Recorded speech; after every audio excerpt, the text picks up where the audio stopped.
Hello everyone. मागचा video तुम्ही सगळ्यांनी जो बघितला आणि त्याला जो प्रतिसाद दिला त्याच्यासाठी खूप खूप धन्यवाद. मला असं वाटतं प्रत्येक नागरिकाने ही जबाबदारी घेतलीच पाहिजे आणि प्रत्येकाने आपलं आपलं मत मांडलंच पाहिजे. आपण इथे कुणाचाही अपमान नाही करत आहे, कुणाला डिसरिस्पेक्ट नाही करत आहे, फक्त आपलं मत मांडतोय जेणेकरून जे इलेक्शन आहे ते सुरळीतपणे चांगल्याने पार हो आणि योग्य तोच उमेदवार जिंकावा अशी मी इच्छा व्यक्त करते. मला असं वाटतं की जो उमेदवार आहे, आता हल्ली मी बघते इतके उमेदवार उभे राहत आहेत, काय क्वालिफिकेशन घेऊन तुम्ही उभे राहताय ते समजत नाही मला. मी असं म्हणत नाही तुम्ही खूप पदवीधर असायला पाहिजे किंवा इंजिनियर असायला पाहिजे, हे असायला पाहिजे, ते असायला, ते काय रिक्वायर्ड नाही आहे. तुम्हाला प्रॉपर पॉलिटिक्सचं ज्ञान असणं गरजेचं आहे. देशाचा कारभार कसा चालतो, देश कसा चालतो आणि आपल्याला कुठल्याही गोष्टी करायला पाहिजे, जर ह्या सगळ्या गोष्टींचं तुम्हाला ज्ञान असेल तरच तुम्ही पॉलिटिक्समध्ये चांगल्या पद्धतीने काम करू शकतात. मी बघते बरेच जण आपल्या बायकांना उभं करतात आणि त्यांच्या जागेवर आपण ते स्वतः काम करता. मग असं कशाला करतात तुम्ही स्वतःच उभे राहा.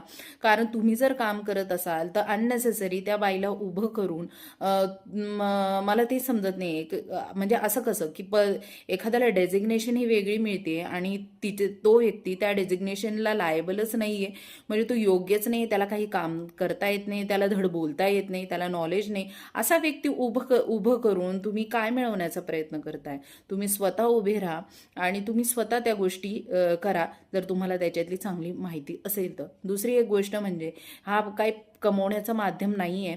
तुम्ही तुमच्या पॉकेटमध्ये खर्च करून म्हणजे समाजासाठी, लोकांसाठी काही काम करणार नाही आहे. ठीक आहे, तुम्हाला महानगरपालिके थ्रू जे काही अनुदान निधी जे काही मिळेल त्याच्यातूनच तुम्हाला इथे सगळ्या सुखसुविधा, जे काही लोकांना प्रॉब्लेम्स होत आहे रोड संबंधी, पाण्यासंबंधी, स्वच्छतेसंबंधी, आरोग्यसंबंधी जे काही गोष्टी अडचणी येतात त्या तुम्हाला सॉल्व्ह कराव्या लागतात. तुम्ही एक ॲज अन लीडर म्हणून काम करत आहे, तर मी एक्सपेक्ट करेल की तुम्ही ही जी कामगिरी आहे ती प्रामाणिकपणाने करावी. मला आजपर्यंत एकही इथला नगरसेवक असला वाटला नाही की ज्याने इथे रोडचं काम केलेलं आहे. आमच्या इथून पाणी सतत वाहत राहतं, ते कोणी बंद केलेले नाहीये. अस्वच्छता इतकी पसरलेली आहे, डास मच्छर होतात, याच्यावर ते कोणी लक्ष घातलेलं नाहीये. तर तुम्ही हे सगळे कामं करणार असतील किंवा करत आहात तर हे आम्हाला दाखवा. हे बघितल्यानंतरच आम्ही काय तो विचार करू आणि तुम्हाला मत करू. मोठे मोठे पत्र छापून तुम्ही काय कामगिरी केलेली आहे हे सगळं त्याच्यावरती मेन्शन करून कुणाला इतकं वायफाट वेळ नाही घेते तुमचे पत्र इतके मोठे मोठे ते वाचत बसेल. हालाकी मी थोडेफार वाचले तर त्याच्या मला काही अशी योग्य गोष्टी मला आढळल्या नाही की जे एखाद्या म्हणजे रिस्पॉन्स